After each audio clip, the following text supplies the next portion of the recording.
My parents come first. So make your mother go home." It was at this point that my love for my husband has completely disappeared. "Right, let's go home then." He grinned. "Finally you're going to obey me. Well then make sure to look after our house." I ignored my husband's words and began to walk into the inn with my parents. "Hey, what the hell are you doing? The inn's exit is the other way over there." "Huh? Because you told me to go home, didn't you? That's why we're going home." "Huh? What the hell are you talking about?" "This inn is my father's parents' home, you know." "Excuse me?" "My name is Marla. I'm a 30-year-old office worker. I was raised by my father who works for the government and my mother a housewife. I respect both of my parents, my father who is strict but teaches me the right path, and my mother who is understanding, flexible in her thinking, and having a calm aura. I have been working at the company for 8 years, which was where I began to work for night after I graduated college. After 8 years working as an adult in the society, as one would expect, one experiences many things. I married my husband Chris when I was 25 years old. When I was 27, I gave birth to our first child, our son, Aaron. After taking maternity and childcare leave, I returned to work and now work as an office worker, while raising our son and taking care around the house. Although my husband is kind in some ways, there are some things I like to complain about. First of all, Chris basically doesn't do any of the housework. I don't blame him for not being able to cook well. My husband lived at his parents' house all his life until we got married, so he has never cooked on his own. However, I would like him to do at least the laundry and cleaning around the house, which anyone can do as soon as they learn them, but he always puts the responsibility onto me by saying, "Marla, you always get it done quicker than me, so..." At first, everyone is slow, but as you get used to it, you'll get faster at it too. I would explain that to him, but he would give vague answers and eventually not do it. And around that time, I became pregnant and went back to my parents' home to give birth at a local clinic near my parents' house. I had hoped that while I was gone away, Chris would at least learn to do his own housework during that time. But apparently, my mother-in-law had moved in and taken care of the house chores while I was gone. Hearing this story, I was disappointed and decided to stop having expectations about my husband doing the housework for me. Another frustration was the presence of my parents-in-law. As I mentioned earlier, my mother-in-law spoils her only son, my husband, and visited us frequently. She also seems to think that her adorable only son was taken away by me, his wife, and she would always glare at me. "Marla, what is this? What the heck is this dish?" "Well, obviously it's curry." "I know that it's curry." "Huh? Then why would she even ask me that question?" "Where are the meat?" "Huh?" "The meat for the curry. You want Chris to eat a curry without any meat? Grill some meat right now." "What?" "But you can't just grill any meat. Make sure you prepare it and grill good quality beef." That's what my mother-in-law would order me to do. We didn't have kids at the time, so the burden was a little less, but it was still difficult on me physically and mentally to hear my mother-in-law say such troublesome things to me, especially after work. "Oh, it's curry with meat today." "Please eat as much as you like, honey.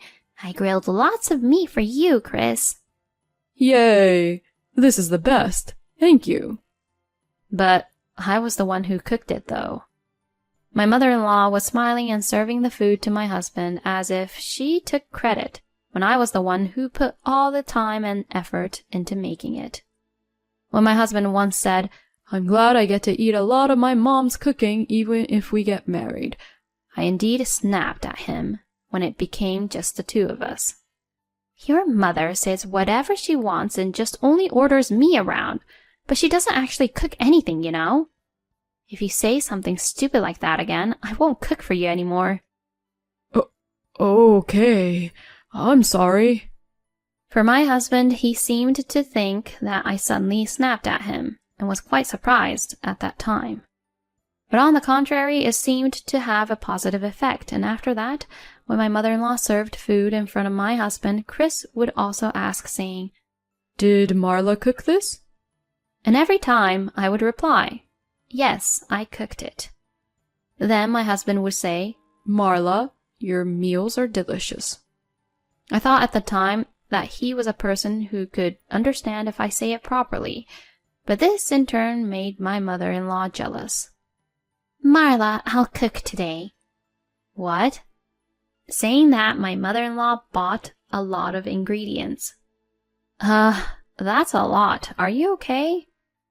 I'll make you realize that what Chris really likes is my cooking. Saying that, my mother-in-law began to cook. I made these meals today. Here, eat up. Oh, wow, it's steak. Mom, your steak is really delicious as always. My husband ate it happily. Seeing this, my mother-in-law said with a look of triumph, See, my cooking is better than yours, isn't it? But, to be honest, I didn't feel irritated at all or anything like that. It didn't matter how good my mother-in-law was at cooking, because it was a given that the food was delicious. All of the ingredients my mother-in-law bought were from high-end stores, and the meat for the steaks were quite expensive. I mean, if she bought it from a place like that, it'd be actually hard to make it not tasty. I may have overspent a little, though. So, Chris, I'm sorry. My mother-in-law would pretend to apologize like that to Chris. My husband, who does not do any housework and doesn't really care about food expenses, said, Oh, it's fine. Marla is managing the household budget. And told me to pay for what his mother bought today. I was astonished when I saw the receipt she gave me. It had cost $200 for just one meal. Not only was the meat expensive, but the caviar for garnish, the organic vegetables, the wine that cost a lot for cooking, and so on. The way she spent the money was just reckless. After that, I decided to try not to spoil my mother-in-law's mood and tried to be nice to her. Then my mother-in-law got into a good mood and stopped causing trouble. But it was still stressful for her to come over to our house so often. Later, after the birth of my son, not only my mother-in-law but also my father-in-law decided to come to visit us frequently too. This boy is going to be a big shot like me in the future. Let's buy him a lot of nice things while he's still young so he can prove his sense of style. My father-in-law would say things like that and buy expensive baby items on his own. When I say, I think something a little cheaper would be fine, he gets angry and won't listen, saying, What if that makes his taste worse? And wouldn't listen to me. I wanted to ask my husband for help, but he was too busy being with my mother-in-law to help me out.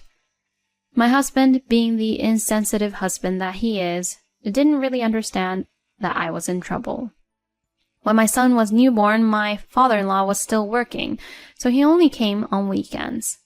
But this year, my father-in-law is retiring. If that happens, my father-in-law will definitely come to see my son on weekdays as well. I shudder just thinking about it. Incidentally, this year is my mother's 60th birthday. I wanted to do something for her to thank her for raising me. I wanted to do whatever she wanted. So I went home for the first time in a while and asked my mother, Is there anything you want to do for your upcoming birthday? You don't have to worry about it. You're busy too, aren't you?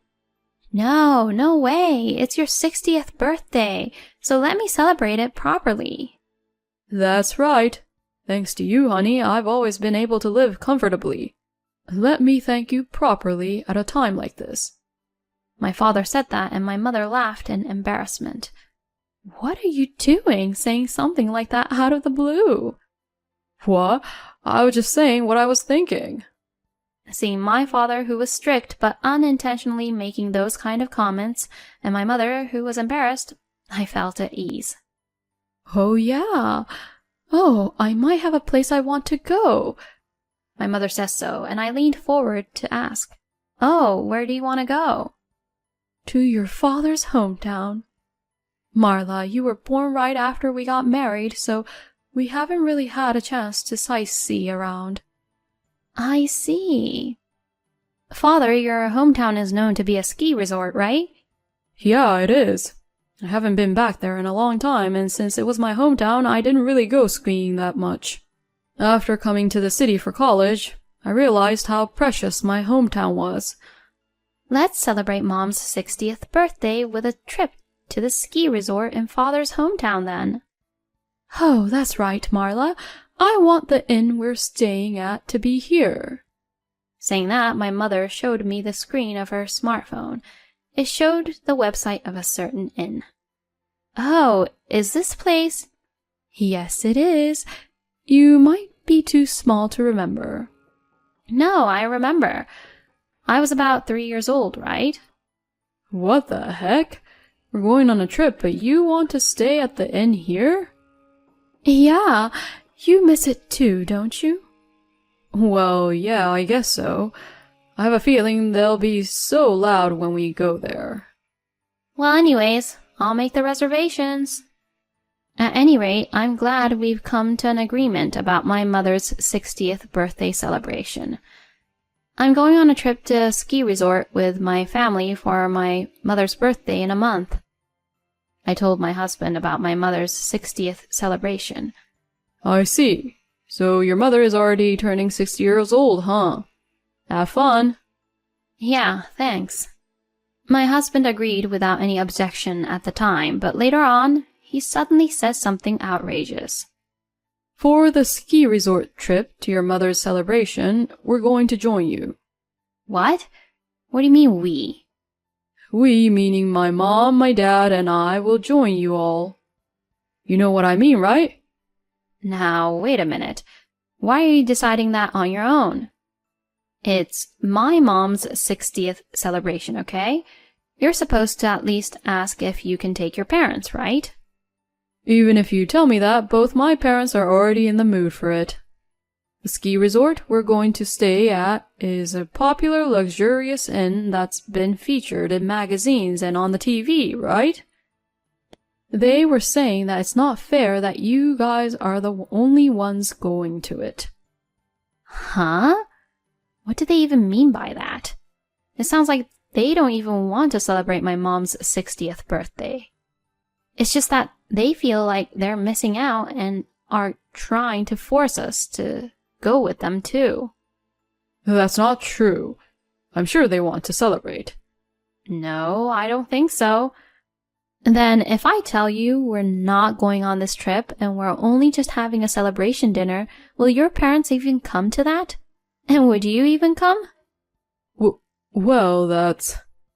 My husband's stuttering attitude indicated the answer. See, you all just want to go because of that ski resort. Knowing that, I don't want to take you guys with us. How dare you treat my parents like that?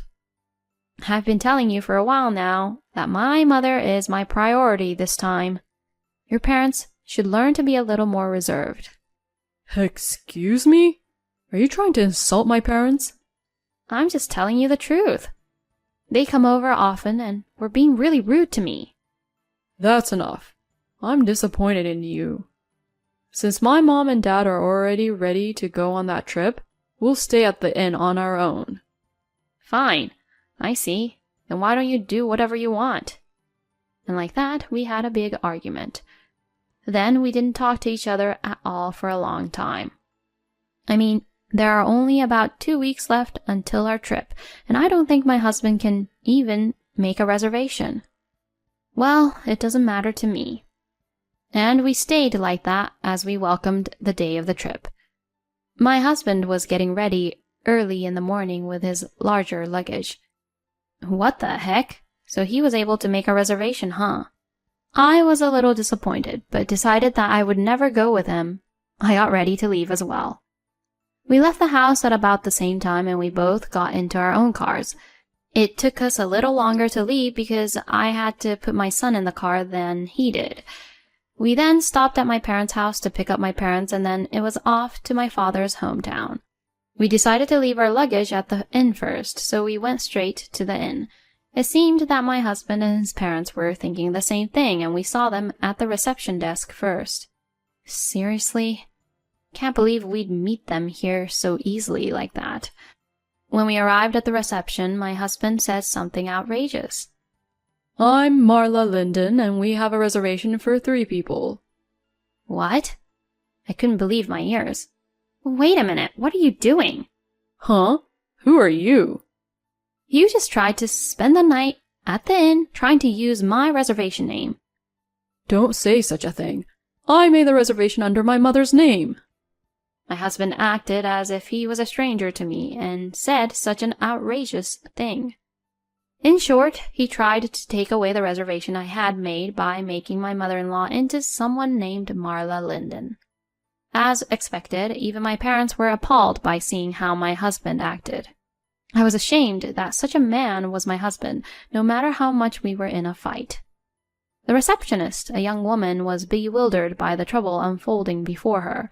Since we were getting nowhere, I decided to show her my ID.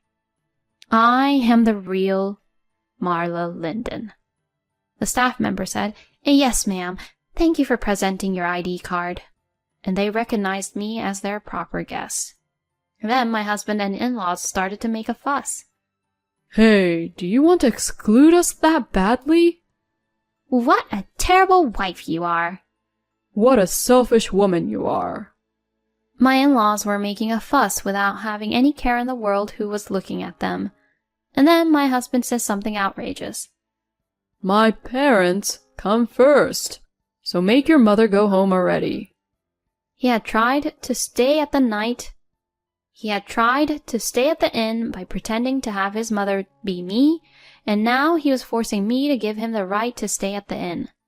It was at this point that my love for my husband had completely disappeared. Right, well, let's go home then. He grinned. Finally, you're obeying me. Well then, make sure to look after our house well. I ignored my husband's words and walked into the inn with my parents. Hey, you! What are you doing? The inn's exit is the other way around. What? You told me to hand over our reservation to you, right? So, we're going home as you asked us to. Huh? What the hell are you talking about? This inn is my father's parents' house, you know. Excuse me? My husband and my in-laws were just speechless. You're kidding, right? This luxurious inn is your father's parents' house? Then a woman in her 60s came out from behind the reception desk. Oh, Henry, welcome. Have you come already? That woman is my father's sister. In other words, she's my Aunt Paula. Hey, Paula. It's been a long time. I just came to drop off our stuff for now. Oh, hello, Paula. It's been a while. Oh, Linda, it sure has been a while. Then, is that beautiful lady over there Marla? Auntie, it's been a while. You've become so pretty. My aunt was a very powerful person, the opposite of my quiet father.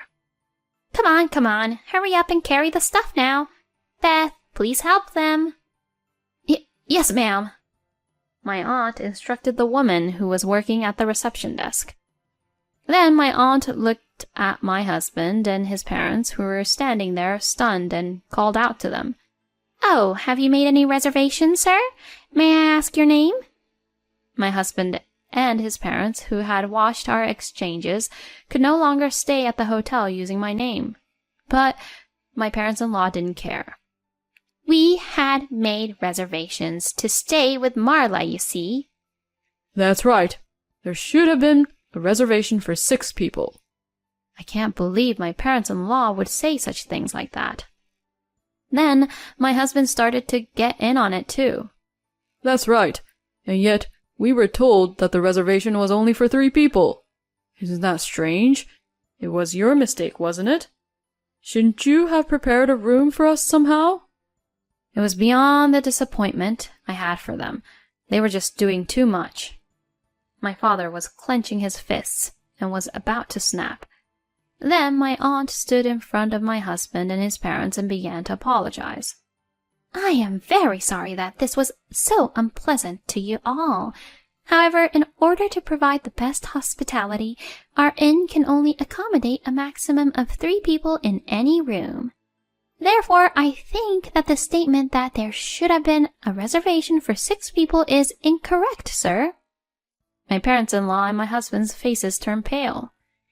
If you are still not convinced by this, I have the recorded data of the voice call when Marla Linden made the reservation. So, if you don't mind, I can check that too if you like. When my aunt said this with a dignified expression, my parents-in-law and my husband flinched and said, We might be mistaken, and left right away. Oh, Auntie, you're cool. I don't know what that was, but I felt like I shouldn't have invited them in. Well, we can't let them stay at our place because it's fully booked to begin with anyways. I see. My father, being a fighter, must have come from how he was brought up in this hometown. My father and aunt are so similar in that respect. After that, we went to my father's parents' house, which is adjacent to the inn, and greeted my grandparents. My father was embarrassed by the many things my grandparents had said to him. We then enjoyed sightseeing in the ski resort, enjoyed delicious food at the luxurious inn owned by my father's family, and stayed in a comfortable room. We also gave my mother her birthday gift, and celebrated with my father's family. My mother looked very happy, so I am glad that we were able to carry out the plan. By the way, when I got home, I confronted my husband with the divorce papers. My husband was surprised and angry, but I had my parents there too, so he could not speak strongly to me. My father was very angry about what had happened at that inn and put tremendous pressure on my husband. My husband was completely scared by that and finally signed the divorce papers. Thus, our divorce was finalized. I demanded that there be no division of property, and that I have custody of my son. Of course, I also demanded that my husband pay child support. My husband looked unconvinced, but when my father glared at him, he said, That's fine, and accepted the terms. After that, I returned to my parents' home, and with the help of my parents, I am raising my son while working as a single mother. By the way, my ex-husband blamed my ex-parents-in-law, saying, It's you two's fault that I got divorced, and cut off ties from them. Then Chris's mother, who loves her son dearly, blamed her husband, saying, It's your fault that my son is gone, and blamed everything onto Chris's father. Then Chris's father, who felt offended, said, Well then, let's get a divorce. And now they're both divorced too. I didn't think it would end up like that, but it was hilarious, and I think they all got what they deserved. I, on the other hand, am very happy with my family. My mother's room is decorated with family photos taken together to celebrate her 60th birthday, and we talk about going on trips together again. Thank you for watching to the end. Please subscribe to our channel if you like. See you in the next video.